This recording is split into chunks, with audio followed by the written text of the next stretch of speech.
On the day of our wedding anniversary, I found out I was pregnant. I slipped through the rain to the private lounge where Daryl was spending the evening, wanting to surprise him. Outside the door, through the gap left ajar, I heard him talking with his friends about a surprise he had planned for our wedding.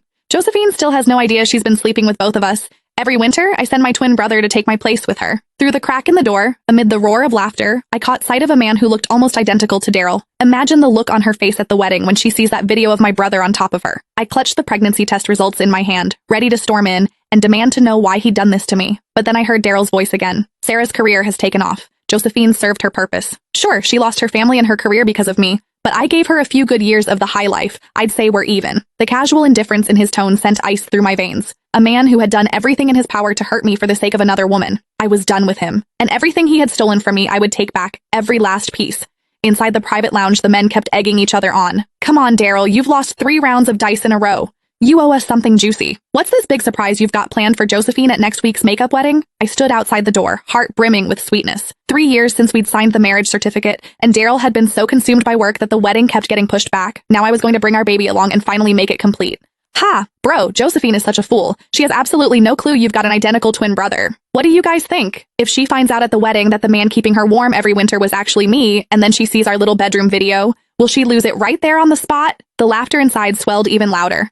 My legs buckled, and I nearly collapsed. I stepped forward, pressed myself against the doorframe, and peered through the gap. Beside Daryl sat a man with the exact same face. Daryl leaned back on the sofa and clapped him on the shoulder. Vincent Sanchez, I owe you for these past 2 years. Your visits made it possible for me to be with Sarah. The man exhaled a stream of smoke, the haze blurring his features. I don't get it, bro. Sarah was your college crush, so why'd you marry Josephine? Even in bed, she's boring as hell. I'm so sick of her. The men who usually greeted me with fawning smiles and called me Mrs. Sanchez were now leering and cracking vulgar jokes. I stood frozen, struck as if by lightning, unable to move, but the fury inside me burned hotter with every second. I drew a deep breath, gripped the door handle, and steeled myself to charge in and confront Daryl.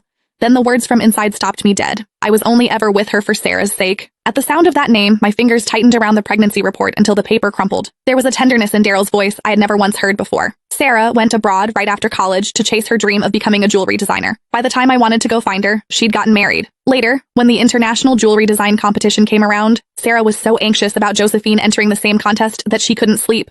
It broke my heart. I knew I had to help her. Gasps of admiration erupted around the room, everyone praising his devotion. I stood outside the door, and the memory of that accident years ago crashed over me. Cold sweat soaked through the back of my dress. The man on the sofa wore an expression of pride and tender indulgence. None of you would ever guess. I personally planned Josephine's car accident, so she'd miss the competition. Sarah sailed to victory using the designs I gave her. Josephine's so stupid. She even saw the winning piece afterward and said it looked familiar, but she never figured